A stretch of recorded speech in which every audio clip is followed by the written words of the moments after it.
2003년 드라마 반올림을 시작으로 성균관 스캔들, 육룡이 나르샤 등으로 인기몰이를 해온 유아인이 2015년에는 영화 베테랑에서 현실에 빙의하듯 재벌가 3세를 연기하며 천만 배우에 오르기도 했는데요.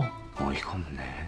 또한 이창동 감독의 영화 버닝으로 칸 영화제에 초청되기도 하며 대세 연기파 배우로 자리를 잡았습니다. 하지만 최근 향정신성 의약품 중 하나인 프로폴을 상습 투여한 혐의로 경찰 수사 대상에 올랐는데요. 만찢남이 아닌 영화를 찍고 나와 레알 조태우로 살고 있는 유아인은 현재 출국 금지 조치를 당해 국립과학수사연구소에 체모를 보내고 마약 투약 감정 의뢰를 기다리고 있는 상태인데요. 일단은 귀국과 동시에 실시한 마약 간이 검사에서는 프로폴이 아닌 대마 양성 반응까지 나와 빼박 약쟁이 조태우가 되어버렸습니다. 해외 스케줄을 소화하던 조태우는 귀국 일정을 이틀 미루면서까지 시간을 끌었지만 소변에서는 이미 대마의 흔적이 검출되었고 검사의 정확도가 더 높은 머리카락 검사에서는 또 무슨 약이 검출될지 귀추가 모아지고 있습니다. 이 부분은 채모 수거 후 약 2주 뒤에 검사 결과가 나온다고 하네요. 삼성공화국의 수장 째드래곤 형님도 프로폴 투약 유혹은 참지 못했는데요. 당시 부회장 지책이었던 2015년, 2020년 동안 41차례 상습적으로 프로폴을 투약해 프로폴이 나고 내가 프로폴인 모라일체의 수준급으로 처방을 받아 거의 아트의 수준까지 갔었고 벌금 7천만 원을 구형받고 사건은 마무리되었습니다.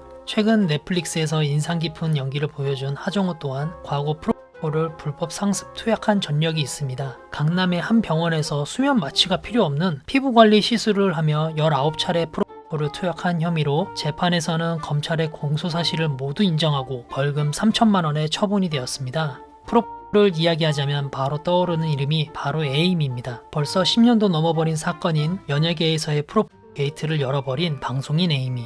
2011년 향정신성 의약품 중 마약류로 분류된 프로폴 오남용 사건 사례의 대표 주인공인데요. 미국 출신으로서 에이미리, 한국 이름은 이윤지로서 2012년 강남구의 한 네일샵에서 일회용 주사기로 왼팔 정맥에 주사를 했고 당시 프로폴로 잠시 정신을 잃은 에이미의 가방에서는 20ml 5병이 발견되었습니다. 하지만 여기서 끝이 아니다. 마약류 수면제 졸피뎀 복용의 혐의가 추가로 밝혀져 입건이 되었고 결국 미국인 신분이었던 에이미는 2015년 강제 추방 명령을 받아 한국에서 추방되었습니다.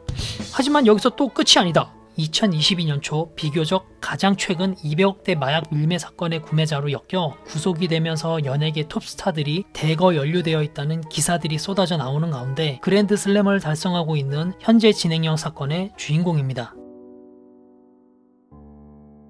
전신 마취를 하기 전에 마취 유도를 위해 쓰이는 정맥 마취제 종류 중 하나로서 수면 내시경이나 간단한 시술에서도 마취를 할 수 있는 약물로 많이 사용됩니다. 약성분의 용액을 희석시키려면 물이 아닌 콩기름에 녹이다 보니 색깔이 탁한 흰색이 마치 우유와 같아 일각에서는 우유주사라는 명칭으로 통용되기도 합니다. 성형외과나 피부과에서 숙면 유도를 위해 연예인, 유흥업계 종사자들에게 많이 사용되고 있습니다. 마약류로 관리되고 있으며 보통 대중들에게 알려지기로는 주사를 맞고 나서 숙면을 취하기 때문에 피로회복을 목적으로 남용되기도 하는데 바카스 같은 피로회복제가 전혀 아닙니다. 소량 투여 시에 뇌 속에 가바라는 물질이 생성되어 불안감이 해소되고 신경 안정에 효과가 있으며 행복감이 느껴지기도 합니다. 일반적으로 대중들에게는 위내시경을 하게 될 때 수면 유도제로서 많이 쓰이는데 10에서 1까지 거꾸로 세보세요 하는 의사의 말을 듣고 8까지 말하다가 잠들고 깨는 경우가 대부분이죠. 프로폴이 좋은 약물이라고 소개되는 이유 중에 하나는 상대적으로 간단하게 마취할 수 있으며 마취 본연의 효과도 빠르며 회복 또한 그만큼이나 또 빠릅니다. 여타의 마취제는 깨어날 때 머리가 아프거나 불편함을 가지고 있는 경우가 많은데 부작용 자체도 적어서 대중적으로 많이 쓰이고 있고 겪어본 사람만 아는 수면장애를 평소의 고통과는 반비례하게 간단한 약물로 최대의 효과를 볼 수가 있어 환자들 사이에서 많이들 원하기도 합니다. 수면장애가 심각하게 있다면 프로폴에 의존하기보다는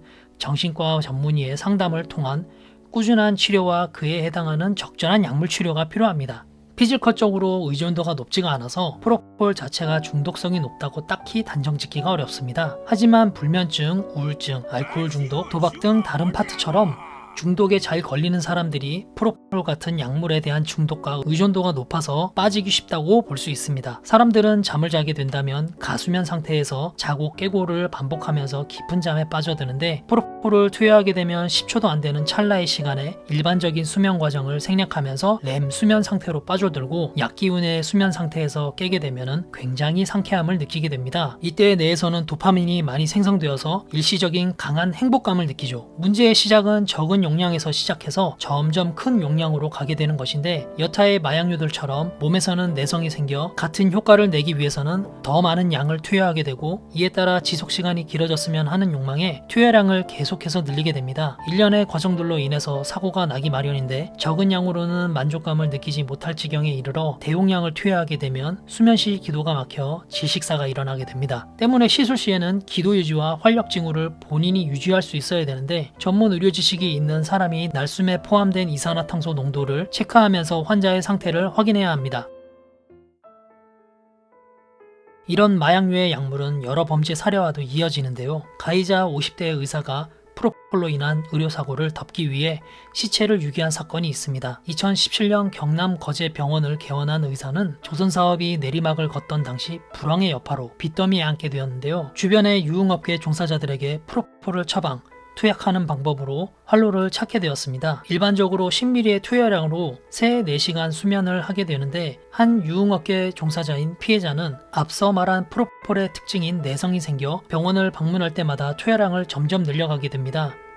결국에는 하루 60ml까지 투여받는 상황에 이르게 되었는데요. 많이 투여받을 때는 100ml를 투여하기도 했습니다. 한편으론 걱정이 된 병원장은 피해자에게 중독이 된 것 같다 라는 사실을 알렸지만, 하루에 투여할 때마다 30에서 50만원씩 지불하는 피해자를 놓치기 싫었죠. 처음 투여를 하고 2달여 되던 시점, 피해자는 결국 병원에서 사망을 하게 됩니다. 당황한 의사는 병원 관계자들을 일찍 퇴근시키고 사망한 피해자를 바닷가에 자살로 꾸며 유기하는 상황까지 가게 됩니다. 추후에 밝혀지길 사건이 일어난 병원에서는 근무하던 간호조무사가 프로폴을 빼돌리기도 하는 블랙 코미디 같은 상황이 일어났었죠. 2019년에는 자신의 여자친구에게 불면증을 치료해준다며 프로폴을 불법 남용했다가 사망케 이르게 한 성형외과 의사가 붙잡히기도 했습니다. 2020년에는 강남의 대형 성형외과에서 간호조무사로 일하던 사람이 수술실에 몰래 들어가 스스로에게 주사하고 숨지게 되는 사건도 있었습니다. 서두에 말한 조태호의 불법 투약 혐의로 다시 한번 집중되고 있는 프로폴 사건. 평소에 앓고 있는 불편함을 개인이 직접 해결하려 성형외과나 의원을 전전하며 치료를 받게 되면, 프로폴이라는 것도 결국 약이기 때문에 내성이 생겨 정말 아파서 마취가 필요할 경우 정작 사용하지 못하여 피해를 볼 수 있습니다. 조금 더 경각심을 가지고 사용하였으면 하는 바람으로 오늘의 영상을 마치겠습니다. 오늘 영상이 유익하셨다면 좋아요와 구독을 꼭 눌러주세요. 감사합니다. 사건의 소용돌이였습니다.